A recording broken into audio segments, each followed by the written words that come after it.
What's up, guys, and welcome to episode 42 of the Yard podcast. I'm your host, Randy. And I'm your host, Kanye. And I don't usually do this, but it is episode 42, so shout out to Jackie Robinson. I Shout out. thinking about him too, because if you guys have not seen it, he's actually be on the collector's edition of the MLB The Show. So if you guys haven't ordered that, I would suggest spending the extra couple bucks and get Jackie Robinson on the cover because It's like isn't it like $100? is that aren't they like, I don't know how much they are. I know they have different levels of them. Yeah. So I I think don't. the regular one might be like 60, and then the collectors might be like 100. Yeah, I don't remember which one Jackie was at. Probably the 100 one. But I think they are donating. I don't know how much of it, but each I think is going towards the Jackie Robinson Foundation. So I thought that was pretty sweet. Yeah. And spend so 100. yeah, it's worth it, and to help a little bit, and you get your badass case. I mean, plus nothing against Fernando Tatis. I love him. He's basically my non-favorite Dodger, but if you can get a Dodger on the case, might as well go for it. With that said, though, guys, the Super Bowl is over, which means it's officially baseball season. Teams are reporting to spring training in 8 days, and we are finally close to the madness beginning that is baseball season. We've got plenty to get into this week with health and safety protocols finally in place. Trevor Bauer is a Dodger and what that means for the rest of the rotation, and a lot more to go over before we finally get to watch some baseball being played again on our TV. So first things first, want to give a congratulations to Jacob Amaya on his invite to spring training. So he was invited to spring training as a non-roster invitee, which means he isn't guaranteed a spot on the roster, but he has been invited to play with the big league club for spring training. And this is actually really big because I read today a tweet come out that said minor league camp won't even get to report until big leaguers are gone. So a lot of the single and double A players, their season's getting pushed back. So they don't even get to report to spring training until the big leaguers are gone. So big So if move. that's the case, then I would like to see like Bush Hosey and Bobby Miller. Yeah, I think McKinstry's on there because he's on the 40 man, right? Yeah, 40 man, yeah. So yeah, no, I'd like to see that too. Bobby Miller seems to have been putting in work nonstop at Dodger Stadium from the videos I see him posting on his Instagram. So I'm glad to see that, but I would love to see them get in some in-game work. So I think that'll be huge. Another thing we saw that came out today is teams will have the ability to cut down spring training games to 5 innings. And then after March 13th, they will be allowed to cut them back to 7 innings. This isn't guaranteed. Some teams, I think like the Dodgers, will want those later innings because they do have players that are so close on the fringe of either going to AAA versus AA or potentially even making the big league team, depending on how many more signings there are. So the managers have to agree to that before the game starts, right? Can't just do it in the middle of it. I would assume so. That's how I think they're going to do it. That would make sense. I hope that's how they do it. They're not just like, nah, fuck it, we're done after 5 innings. I also saw that they can cut innings off if a pitcher's throwing 20 pitches and they just want to switch. Yeah. Kind of like we saw at Dodgers camp. Yeah, which I don't have an issue with that. I get it. You want the pitchers to be able to get to their full pitch count without having to blow out their arm at the same time. So all of this is exciting, big news. I'm excited to see him. Do you know what we have to look forward? I know he's a middle infielder, top 10 prospect for us. So do we have anything to look forward to with him? So he's currently 22. He's going to be 23 in September. But the highest level he's reached is high single A with the Quakes, and that was in 2019. He's seen as the best defensive player in the Dodgers system. Yes, he's a middle infield prospect. He plays second and shortstop. He's been average as a whole on offense, though, but he has marginally gotten better every year. The best thing he does is take his walks. In 2019, before being promoted to Rancho, he was with Great Lakes, and he walked 74 times in 103 games. And in 3 seasons in the minors, he's walked 147 times in 217 games, so he really knows how to take his walks. He doesn't provide any power whatsoever at the moment, but scouts think his bat to ball skills are near elite. So I think he's someone we could probably see in 2 or 3 years if he's still here. Yeah, so that'll be exciting. That's one of my favorite things about spring training is finally getting to see these guys, especially when they get the chance to play against other big league talent. Even if it's not the best of the best, you still see them throwing against bench guys, kind of get an idea. So that will be exciting to see him out there. Late last night, the Pecota projections came out, and they have the Dodgers winning 103 games this season, and which pretty easily captures the NL West title with the Padres coming in at second with 96 wins. The Rockies sat at the bottom of the division looking to win an even 60 games.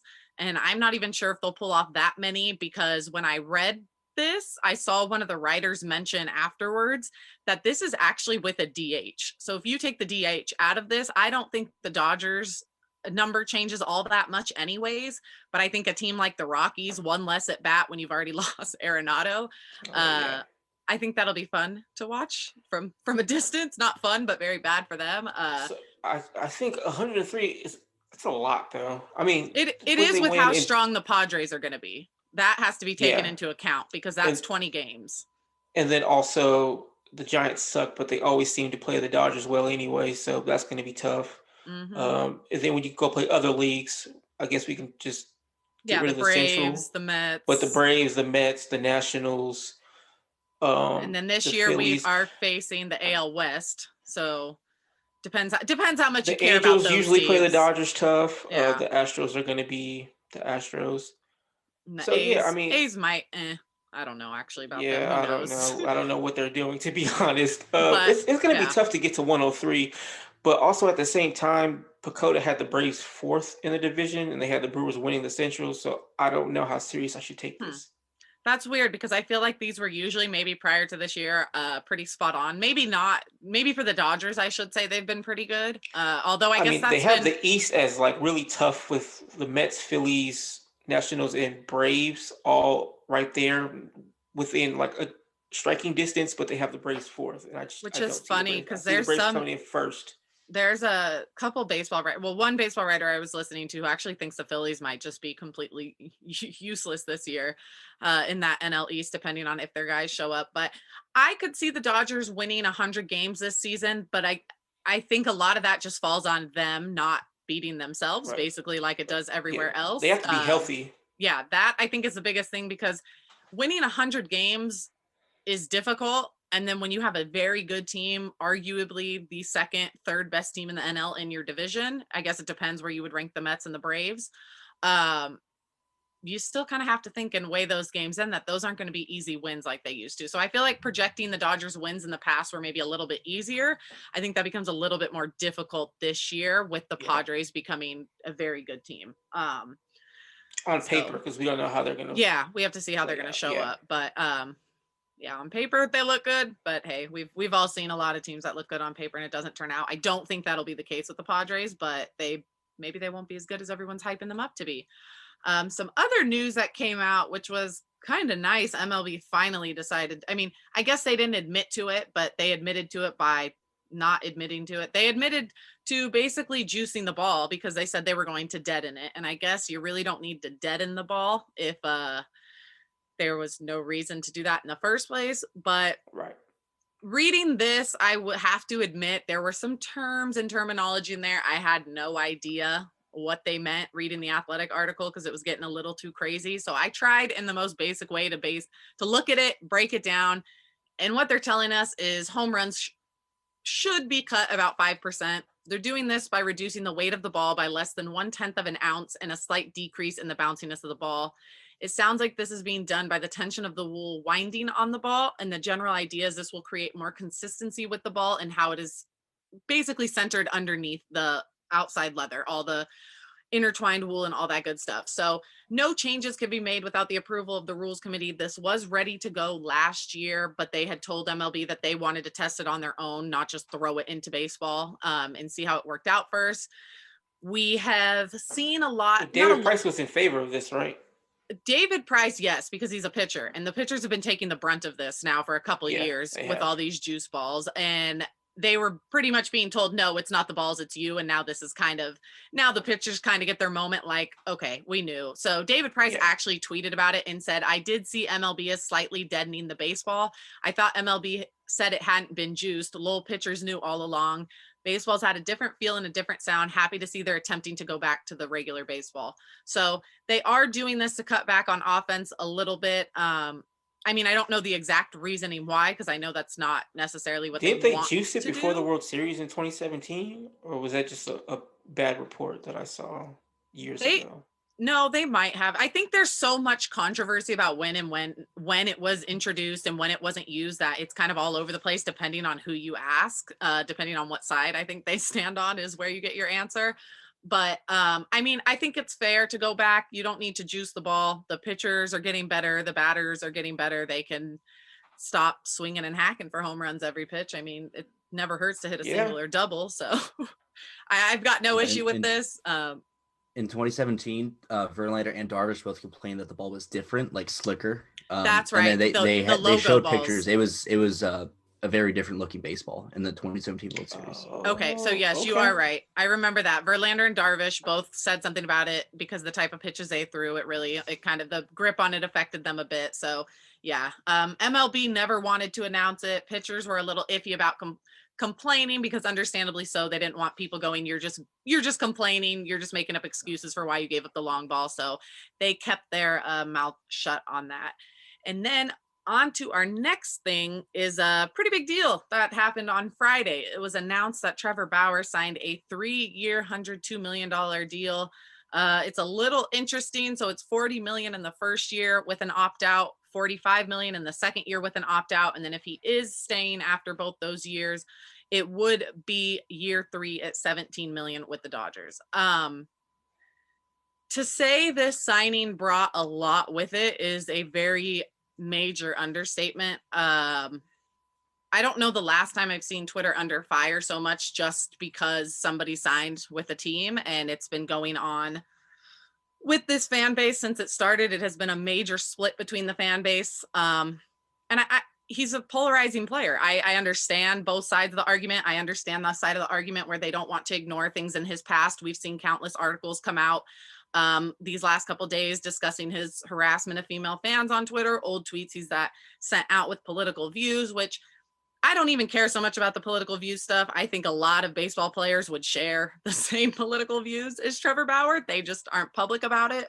Blake Trinan has shared it all over Instagram. I saw that. Not great. Yeah, not ideal. But that's what I mean by that part is and we know Rendon shares those views. I'm sure yeah. Kershaw and Bueller might share those views. There's a few of them. They just don't speak it. The first thing I do before we get too deep into this is I will say this right from the beginning. We're not here to tell you who you should like, who you shouldn't like, why you should like them, why you shouldn't like them. We're not going to do that. I know there's a ton of that going on Twitter. I don't need to go down that path. I will give our opinions on it and we'll leave it at that. You guys cheer for whoever you want, cheer for the reasons you want to. But it's got the fan base split. So it's one of those things, but it's also another scenario that it's to each their own. If you see someone on Twitter bitching about him, let him complain. If you see someone on Twitter praising him for what he did on the mound, you don't have to attack him and tell him I think he's a shitty person, so don't root for him. I think it's put the fan base in a very weird kind of situation because some fans are kind of like, I don't want to root for someone like this, which again, I understand. I was very not happy with the trade when it came out. We will be honest. As days have gone on, I've understood now that the Dodgers are not on a pedestal that we have all kind of pretended they were in these years past, and that they have made the right decisions to step away from players who have had controversial pasts like Chapman, Felipe Vasquez, and they made the 100% the right decision on those. And a lot of fans thought because of that, Bauer would never be coming to LA. I never thought he would, but he's here. And it made me realize the Dodgers aren't this perfect little organization like we pretend to be. They're going to bring in players that they think are going to make the team better. Bueller wanted him on the team, so he's here. I'm going to assume you've looked into him. I know you don't have an issue with the signing. I don't know if I want to say if you're happy because I don't know what you know, not about him as a person, but as a baseball player. Anything we have to look forward to? With him as a baseball player, I'm completely fine with it. I understand people's skepticism that he's not that good or whatever the case may be. That's completely fine. But as a baseball player, I'm completely fine with this signing. I love the energy and fire he brings to the mound.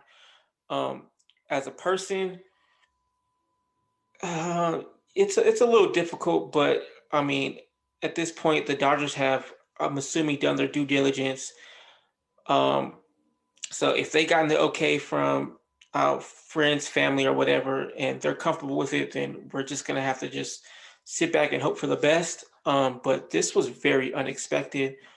As you know, I had a friend text me a few days prior, basically saying that Bauer to the Mets for 3 years, 105, and it seemed like that's where it was heading. But then the morning of the signing, my friend texted me just eye emojis at like 6 a.m. So I'm just like, what do you know? And he just put like the zipper mouth emoji. So he didn't really say all that much. And then, of course, all that stuff leaked on his website or whatever. And then, but the funny thing to me was Heyman broke the news, and Heyman and Rachel have been going back and forth all off season. They have like a little beef. So the fact that Heyman was able to break this news, I thought was really funny. Um, I, I don't know. I'm excited to watch him pitch. Because who knows what the hell you're gonna get? Are we gonna get 2020 Bauer? Are we gonna get first half of 2019 Bauer? Are we going to get the second half of 2019 Bauer? Are we going to get the Bauer in 2018 who was amazing? I don't know, but I think all signs point that he's going to be fine. Will he be a pitcher with a 1.7 ERA? No. But someone in the mid twos or 2.7 maybe, I can see that happening. So I mean, if you're number it's gonna be interesting three, though. if your number 3 has a 2.7 ERA, you're not finding a better number 3 in baseball. I mean, you might not find a better number 2 in baseball with those numbers. Right. But to Yeah, start the season, if we're being honest, he might be like a 2 just because, Bueller always starts slow. Who yeah, knows if give he's going to Bueller be that the opening extra day day. starter. Yeah. Yeah. They'll probably give it to Kershaw because they always try Yeah, to give absolutely. Kershaw that opening day, maybe give Bueller an extra day. But I do want to reiterate on the Dodgers' due diligence because I 100% fully agree with you and believe that that is true. I do not think the Dodgers go this far into such a polarizing player without doing their homework. They know the fan base is very outspoken. They know they have a huge fan base, a very diverse fan base. They know what they're getting themselves into. So I can't put it past the Dodgers that these weren't conversations they had with him ahead of time, that these weren't things they talked about. And it like, I have that much faith and hope in this front office to do the right thing that at this point I have constantly sat around and said, I trust Andrew Friedman. Like I kind of feel like I have no choice but to stick with those guns now. And if he does something bad, then everyone's going to be discussing it and we'll talk about it. And we just hope that doesn't happen. I do want to say, I think the good thing is that you're not locked into a long-term contract if he does something stupid. You just have to wait the year and a half, then he opts out, and then you or can find just someone wash else it. to pick it up and just take the hit on the cash and trade him somewhere else. Yeah. It's not like this is some 7-year, you're stuck paying 35 million. That would have been a little scary. We were watching MLB Network last night and Brian Kennedy, I was about to bring that up too. Yeah. where he brought up the comparison of Cole and Bauer's contracts, and he was saying, what contract would you want more? And I looked at Cole's and I'm like, my God, I do not want a pitcher under contract for that much money for that long. Yes, because I am not a fan of giving pitchers long-term contracts. So yeah, I would especially definitely, not someone Cole's like the better pitcher, Yeah, obviously, but I would rather have Bauer at 2 for 42 and a half than Cole for 9 at 36 a year. yeah, no, that's where I'm at too, and especially the way Bauer throws, like as aggressive he is, how I mean, the dude knows everything about health, and that's a big thing that he's on is learning about health and throwing mechanics so he can stay healthy. But a big thing he has kept talking about is wanting to make 40 starts, and I just don't see there's any way that happens in LA. I don't think the Dodgers are going to risk his arm like that. There's no reason to. Like, they don't need Trevor Bauer. He is a luxury. So why would you make him throw extra innings and take away starts from Kershaw and Bueller in order to give Bauer extra starts? I saw an article come out on that yesterday. I don't know if that's been talked about since he signed with the Dodgers. I would assume that he's not pitching 40 times a season. He's been asking for this for like a year and a half now, that he wants to make start every fourth day. Was it every fourth day? Yeah. So this is something he's been asking for. I don't think he'll get it here, but I mean, I looked at his numbers when he is on short rest, and they're pretty good. I must say. So, I mean, again, he's not. I don't think he's going to do it here, but in the playoffs, if an occasion arises, he's going to be one to step up, take the ball, and he's usually pretty good in those situations. So, at least there's something to look forward to there. Yeah, there is. So that, I mean, like I said, kind of a weird situation to go into, but I do want to make the point because I feel like there's a lot of talk about this, and I just I I don't care what the dude does on the field. As long as he's not being an asshole to his own teammates or to Dave Roberts or causing a scene like that, like I don't care about the whole fake popping a beer or yelling on the mound or any of that. Like I like the fire. I like the excitement. It reminds me a lot of Bueller. I think those two are going to bring a ton of fire. So I don't care anything about that. I hope off the field issues are gone and stay away. Because that's just we just don't need that in LA. And just so you guys know, Bauer has not been announced yet because the Dodgers must make a move on their 40-man roster before doing so. So that's why you haven't heard anything until they make a move, whether it's a trade, a DFA, whatever the case is. They will not be announcing Bauer. Now, And I think they're going to exhaust every opportunity to try to trade somebody before they designate. Yeah, before they DFA anybody. Yeah. Yeah. With the move for Bauer, we do have some questions that lead up to the rotation because we have so many good starting pitchers. For 2021, the rotation as of now would be set at Kershaw, Bueller, Bauer, Price, and Urias. So that leaves the question as to what happens with May and Gonsolin. I'm very curious to see if they do a 6-man rotation because it was a shortened season in 2020, that maybe by going 6-man, you allow especially a young guy, especially someone like Urias, who has been on inning limits and finally wasn't going to be in 2020 and then was put on an inning limit thanks to COVID. So I don't know what happens with May and Gonsolin. They obviously go to the bullpen right now unless they go to 6-man, which I think you agree with me here. If they go to 6-man, it has to be May, right? Yeah, but also Yeah. I think it's hilarious that Bauer's asking to go every fourth day, and the Dodgers might do a 6-man. I think that's kind of funny. I know. Yeah. But hey, he's playing at home and getting $40 million to do it. So I don't want to hear him complain.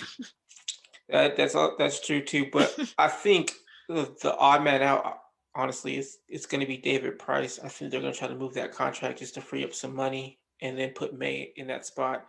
Because I think as far as Gonsolin goes, if Gonsolin's here, I think he's longed for the bullpen, unfortunately. But if Gonsolin were actually to be traded somewhere else, I think he could fit in someone else's rotation. But as far as Gonsolin being a Dodger, he's just going to be a bullpen guy.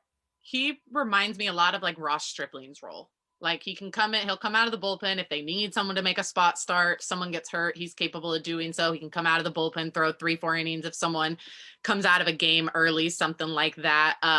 But yeah, Price being traded is where I kind of sit as well. The only argument there, which I think is fair, is he hasn't really thrown a baseball since 2019. At least not in competitive games. He did get into the one or two starts. I don't remember what it was. Okay, 2 starts in spring training. But he struggled a little bit the first time, and then he looked better. The Rockies.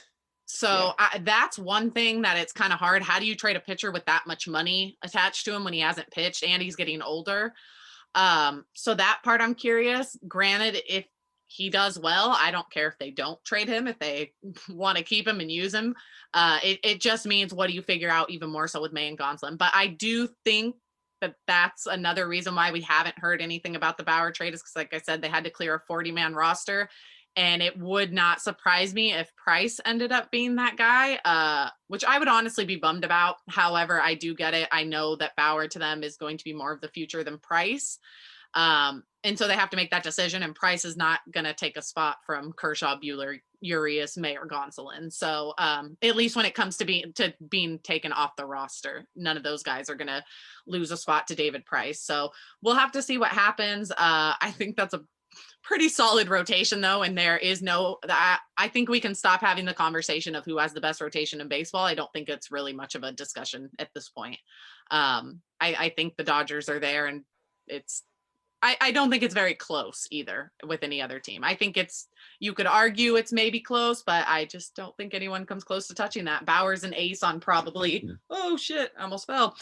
Bauer's an ace on probably, that's what I get for doing this on a yoga ball. Probably, I would say maybe 24, 25 out of the 30 teams in baseball, he's maybe an ace on, maybe a couple less than that. Not here, not the Mets, not the Yankees. Not the Nationals over Scherzer. Probably. Not the Nationals. I wouldn't. Once Chris Sale's back, he's in the Red Sox. But as of now, hey, he'd be the ace on the Red no, Sox. man. Chris Sale broken, so who knows? Yeah. So I don't know. I think that that's a pretty wild rotation. I think that easily puts the Dodgers in the bank as one of the best. Picking up Bauer, I would say they're probably done on pitching, even bullpen wise, because they can move a starter, like we mentioned, Gonsolin to the bullpen if they want to. They have those guys on minor league contracts they're looking at.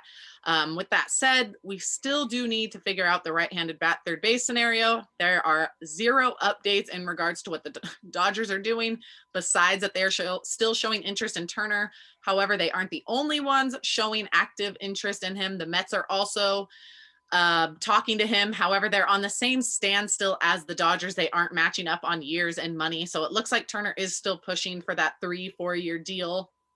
And no one's willing to move much. So I think if it keeps going that way with the Brewers want to, the Dodgers want to, the Mets want yeah. to. So if I'm it all ends for up players asking for and trying to get the longer term deal and more money, but Turner, you might have to come off, bro. It's not going to happen. Yeah, and if it comes down to any of those three teams, I think we all know where he's going to end up for the same deal, even a little less money. I doubt he cares that much about the money. He's to going begin back with. to the Mets. Yeah.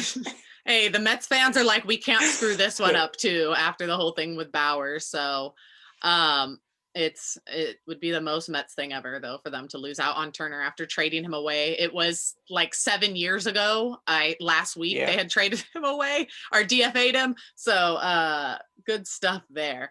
But yeah, we'll see what happens with Turner. We need a bat, and we actually did get a notification while we are recording that pitchers and catchers report to Dodgers spring training on the 17th, while the very first full squad workout is February 23rd. So we will have to have an answer probably on Turner very soon. I'd imagine he wants to get to camp, and the Dodgers are going to want their whole team together. So first game is the 27th. We've discussed this. You mentioned it. We'll be playing the Cubs. So got to get the guys ready to go for that and have our whole team set up. So we did have 2 questions we thought would be interesting to discuss with the season about to start. So first one first, and I actually want to hear your answer on this before I give mine. I hope we didn't pick the same person, but we might have. But who do you think has the best bounce back season this year? So the easy answer was obviously Cody Bellinger because he was just really unlucky in 2020. But my answer is Buehler, just because he had struggled with injuries and showing up late. Or did he show up late? Starting late because he started late. He was doing other things. Yeah. So I think in 2021 he's going to be healthier. He's the type of person who works on a lot of things during the season, so he'll never be in that Cy Young category. But I expect him to be a lot more consistent and more of the Buehler we've seen the previous years. So, okay. So you're expecting a regular season bout, basically giving us the 6-7 inning outings, not starting out 3 innings at a time. That'd be nice. I mean, that'd be great. I love watching him pitch. It sucks when he's behind because you never know what you're going to get with a healthy, fully ready to go Buehler. Mine was kind of an easy one. And I think I went with it more so because I just gave him I gave him a hard time last year during the season, and I think it was unfair to me, but I think we are going to see Max Muncy's numbers return a lot back to normal. He had that finger injury, and I think myself included, a lot of the fan base did not give him the benefit of the doubt that he was dealing with an injury for most of the season. And his strikeout numbers and walk numbers were basically identical to years past. So he's still seen the ball the same. However, his exit velocity, hard hit percentage, and expected batting average were all down significantly in 2020 compared to 2018 and 2019, which could have a lot to do with the injured finger. So he was still hitting home runs, but his OPS and his slugging took a major hit because he didn't have a lot of hard hit contact. So a lot of balls that might roll through, get through the infield weren't getting through. So I do not expect Max Muncy. I know some people said he signed that contract, so this might be the guy he is. I do not think that is the case. I fully expect a healthy Muncy to give us kind of what we saw in 2018 and 2019 again. But that does kind of lead us, Max Muncy does kind of lead us into the next part, sort of, but not really. But is second base Gavin Lux is to lose? Because we talk about this a lot, and I feel like in 2020, that was absolutely the case. It was his to lose prior to COVID hitting. Had COVID not come in and done whatever it did, and he didn't show up late, this might have been a little different in my opinion. But I also know you pay very close attention to Lux and you're very high on him. Do you think they're just going to say screw it and give it to him to start the season, no matter how he plays, or do you think he has to earn it? No, he's got it. It's his to lose. Unless he has like a terrible spring training, it's his to lose. In 2019, they were ready to give him the job before spring training started. His spring training was, I mean, wasn't great. 2020? Wasn't Kike's spring training. His Wait. 2020 spring training was. Okay. His 2020 spring training was. It was, again, it wasn't Kike's, but he was hitting the 280s, Yeah. and the power stroke was starting to come around by the end of it. So he was late to camp, and then he was just, we're called for what it is. He was downright bad when he showed up and got called up. But towards the end, he was actually trending up. So there was a point in time where I think he had just got called up and they were in Texas. And I had texted you saying that I thought he hit the ball a lot harder than he did. So when I looked, he hit the ball at 77 miles per hour, which obviously is not good at all. And then, so I started checking his exit velocity from there, and it was pretty much in that range between 75 to 79 miles per hour. And then there was a point in time where he posted on the Dodger Yard account where it was a game where Seager had 3 fireballs, which means his exit velocity was good that game. And then Lux was behind him. He had 2. So at that point, I started looking again. And from that point, his exit velocity was sitting around 90. So he ended the season at 88, which is about where Chris Bryant and Arenado are. Now, I'm not saying he's them. Not saying that at all. I'm just saying where he ended up, his exit velocity is where Arenado and Chris Bryant pretty much are. I think even I told you during the Angel series that he's starting to make better contact. So I think he's starting to find his groove a little bit. His timing was off when he came back, and it was off throughout most of the season. I've broken down a lot of videos, and even his home run against the Diamondbacks, the one to hit to left field, his progressions were just slow. His timing was bad. Now, because I know this is going to sound crazy, but because he's so good, he was still able to hit a home run. But his second home run in that Diamondbacks game, the progressions were much more faster. And I guess throughout the year, his progression started to be a lot better. He actually wasn't bad in 2019. He hit 240, but his expected batting average was 288, and his expected slugging was 460. So he was really just unlucky. He was also unlucky last year, even though.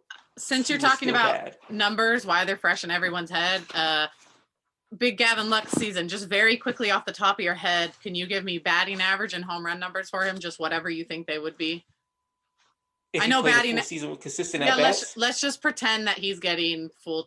Let's just pretend that he's getting not maybe every single game, but 4 or 5 starts a week. What would you see him ending the season on? Between 275, 280. I don't know how many home runs if he's only getting, let's just say 15 to 20. I'll happily take it. I don't see a problem with it. Hey, I take it. He's a person who, if he gets back to his norm, I know it's a different league because major leagues are better than the minor leagues, but if he gets sort of back to his norm, his only main issue has been strikeouts. Like in the minor leagues, his strikeout percentage was like 18%, and his walk rate was like 11 or 12.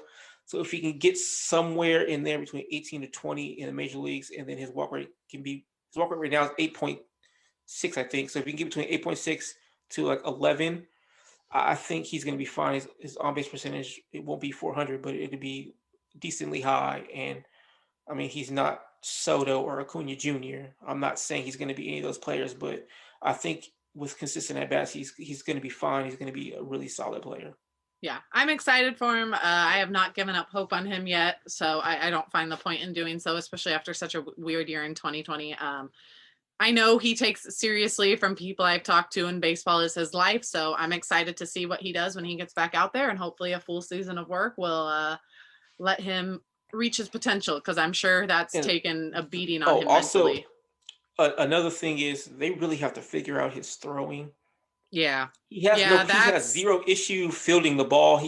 His range is ridiculous. He can get the ball just fine. The throwing it's the throwing part.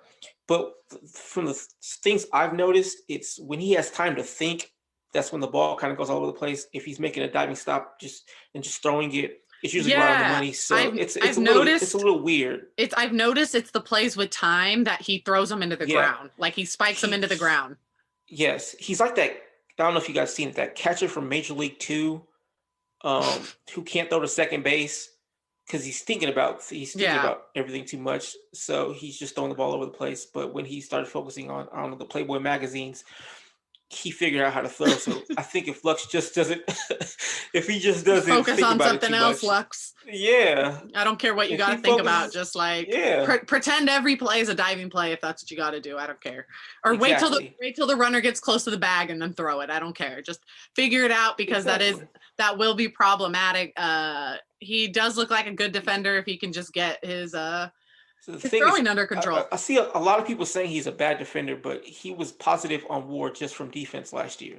Yeah, he's not defense. It's the arm that's a little, Yeah, there's a difference between being a bad defender and having a bad arm. He's not bad defensively. He just does not have a good arm. So gonna need him to step that up because I do think someone young, especially someone like Lux, who came up in 2019, flew through the minors that year, was so successful, came up, had a decent debut. People loved him. And now all of a sudden, like, you have fans on your comments saying you suck. We're going to trade you. We don't want you here. I'm sure it's a huge mental battle for him. And that's basically all that the yips are. So crazy thing is, this is all with 150 at-bats. That's not even a third of a season's worth of at-bats. Yeah, he deserves more benefit of the doubt. So I hope the Dodgers throw him out there day one and say, hey, figure it out. The position is yours. And maybe that'll help with his confidence. And we will see Gavin Lux in 2021. On to MLB news. Some good news today. MLB and the MLBPA have finally come to an agreement on health and safety protocols for the 2021 season. It includes a lot of the same from 2020. We got 7-inning doubleheaders, runners starting on second in extra innings, 26-man roster, and of course the taxi squad. They're also doing contract tracing that requires players to wear GPS. Contact tracing that requires a player to wear a GPS tracking device, while doing any club-related activities or travel. And a lot of other safety protocols are still in place, like quarantining for 10 days. If there's a positive test, players aren't allowed to leave their hotels on away trips, which was really funny. They said no clubs. I think they're talking about the Atlanta Strip Club. That's for you guys. Don't show up there, any players. Again, we saw what happened last year. People living in the household with the players will also be tested now. Face masks must be worn at all times on the field, which was a rule last year. However, this time each team has to appoint a face mask enforcement officer who will actually be watching the players and giving them fines if they break mask protocol. So we'll see if they actually do anything about that. We saw a couple NFL head coaches get fines for not wearing their masks. That was $50,000. We never saw them breaking those protocols again. So I definitely do not suggest fining players $50,000 because some of those younger players could not afford it, but figuring something out might be the way to really make that work. So it seems like MLB's taking this more seriously than before, but hey, we thought the last thing, same thing, and they barely held anyone accountable. So we'll have to wait and see. I do think these are better in place than last year, but I do think a lot of it is going to be held accountable to the individual players and actually following through with what they're supposed to do. But hey, good news is we got baseball. There's still no DH, but there is no expanded playoffs. So I guess we could take that as a win. Yeah, I mean, I'm not taking that as a win. That's definitely we're taking an L there. That's super unfortunate. Although I will say somebody posted a video of it was when Trevor Bauer was on the Indians and he was copying. I did see that. Teammates' batting stances. I'm kind of looking forward to it. A little bit, yes. I'm kind of, I would like to see that. I kind of am hoping he brings the same thing here if he hits. I just worry a little bit about safety for the pitchers, like a whole year without hitting, and then you go back to hitting, having them run the bases. Like they're already worried about arm injuries, and now we're throwing this in there. So, especially with someone like Soroka coming off an Achilles tendon injury, that's going to be tough for him. Yeah, in the NL. So yeah, not great, but it can still be added in there. I don't know if I see that actually happening. MLB is petty. They want their expanded playoffs. So I don't know if the players will budge on that. I hope they don't. But hey, we got a new CBA coming our way after 2021. So we'll be worrying about a lot more than just these basic protocols come then. I mean, according to Bob Nightingale, we're getting the that dude is wild. Someone needs to take his phone away because that is wild. He really quote tweeted saying that deal was done. You know what? I Yo, respect it. listen, Bob doesn't back off. He holds his facts, ground. He doesn't care who facts. talks bad about him. Bob Nightingale is throwing out those tweets and will not delete them later.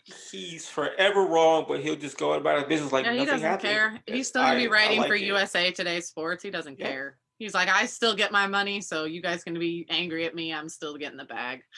Hey, good for him, I guess, right? Just sucks for us. On to the signings of the last week. Not all of them, just kind of the main ones, but Marcelo Ozuna signed that 4-year, $65 million deal with the Braves. So obviously he's not going to be a Dodger. They did offer him. Did you see that? They offered Ozuna, I think it was a 2-year deal, something like that I saw. So won't Who, the become Dodgers? yeah, they did make an Oh, that offer. makes sense. Yeah, but it And was I'm like sure a it was higher AAV too, because the Dodgers love doing that. yeah. So they made the move, but he obviously went back to the more guaranteed, longer years. So maybe more guaranteed money. Who knows? Good for the Braves because they really needed Ozuna. Ozuna was someone that I wanted if there was a DH, but since that's looking grim, no, thank Yeah, you. I'm okay with But it. the Braves are willing to take a risk last year before there was even a DH announced. So Maybe they're just willing to hoping take the that risk same thing. again. Maybe they're just Yeah. like, God, please let the same thing happen. If not, I can't wait to watch him Manning. Teach him to play first base.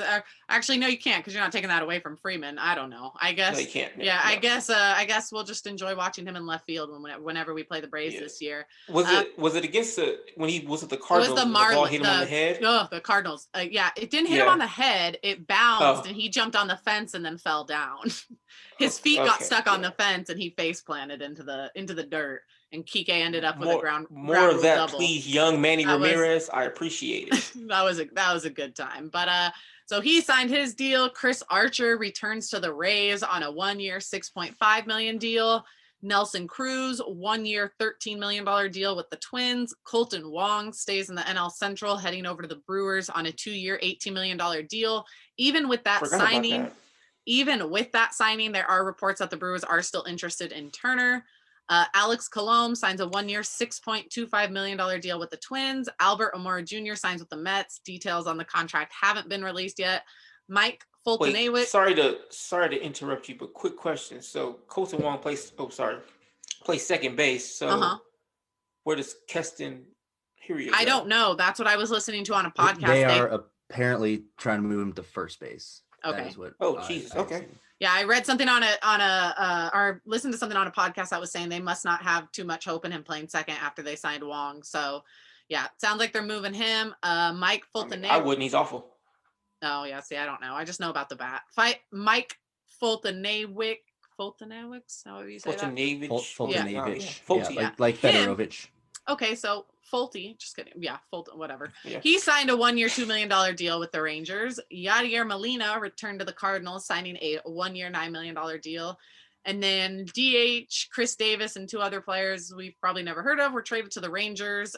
In return, the A's will receive shortstop. I've heard of the catcher that the A's traded to the Rangers with him. I don't know why they did that, but the A's are gonna. That's Heim, right? Jonah Heim. Yeah. Okay. Yeah. I wrote him down, Jonah Heim and Dane Aker. I know I think it's Sean Murphy is the catcher I'm thinking of for the A's is who I was thinking of. That's why the name didn't even come to me. And they will receive shortstop Elvis Andrews and 1 other player. There was no name and cash. So little trades going on. Dexter Fowler was also traded to the Angels for a player to be named later or cash considerations. The Cardinals posting reunited and then 6 hours later, that's amazing. That was so funny. They posted a picture of Dexter Fowler and Nolan Arenado hugging in their Rockies uniforms, right? They were both wearing Rockies uniforms and they said reunited. And then 6 hours later, Dexter Fowler was traded. God, baseball Twitter really is something else because these social media people are just not informed. Like, hey, we're about to make this move. And they're just like trying to do their best. And then they probably had a bunch of people yelling at them for it. But hey, comes with the game of running social media. The Angels avoided arbitration with Shohei Ohtani, signing him to a 2-year, $8.5 million deal. The reason why this is somewhat important is because we are still waiting on hearings from Buehler and Barnes any day now. But there's also the possibility we hear about a deal like this as well, where maybe they decide they want to keep Barnes on because I don't remember. He's either a free agent, I think, after next year. So maybe they sign him to something and don't want to go to arbitration with him again next year. Same thing with Buehler. So we could see a deal. I I forget what pitcher it was, but one starting pitcher has already come to an agreement in his case hearing. However, the numbers are not allowed to be released because players like Buehler are still waiting. So I think we're about within the next week, we should have an answer as to what's going on, and they better figure it out because pitchers and catchers are supposed to be reporting a week from tomorrow. So Yep. That was it for this week. I had nothing else to touch on. Did you? No. No. So, guys, baseball's close. The Dodgers are still World Series champions. We get to hold on to that until, I hope we get to hold on to it for a whole nother year, but we at least get to hold on to it till somewhere near the end of October. Repeating is so hard in baseball, though. It is. Like, I see a lot of people saying the Dodgers should win. I mean, I guess they should, but it's a hard game. Baseball's a lot more difficult. Like it's easier in like football and basketball, but for baseball, sometimes it's so random. It's really too difficult to repeat. Yeah. I mean, how many teams have really done it? The Yankees back in the 50s? Like I was trying to think. Yeah, baseball is very different to me than football and NBA. Football and basketball, I feel like a lot of times the team expected to win usually does. It feels that way a lot of times. Whereas like baseball, especially with it being a series, like anything can happen in a weird series. Yeah. If you just have like your one pitcher has a bad game, depending on what happens. So, I mean, you never know. We see crazy things like what happened in the World Series last year with that Rays walk-off. Like it's wild things like that can happen in baseball and completely change the momentum. And with basketball, someone like LeBron James can carry a team through the finals. Whereas if baseball, there's not one. It doesn't matter. It doesn't matter if it's Mookie. It doesn't matter if it's Kershaw. It doesn't matter. Right. One player cannot. Because if it did, Mike Trout would probably be champion by now. Yeah.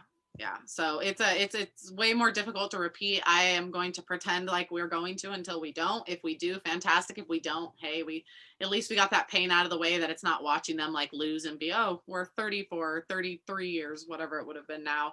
At least we don't have to do that anymore. So that's fantastic. I'm excited. We should see plenty of baseball content of players showing up. I know some players are already there, maybe not necessarily at Camelback, but in Arizona ready to go.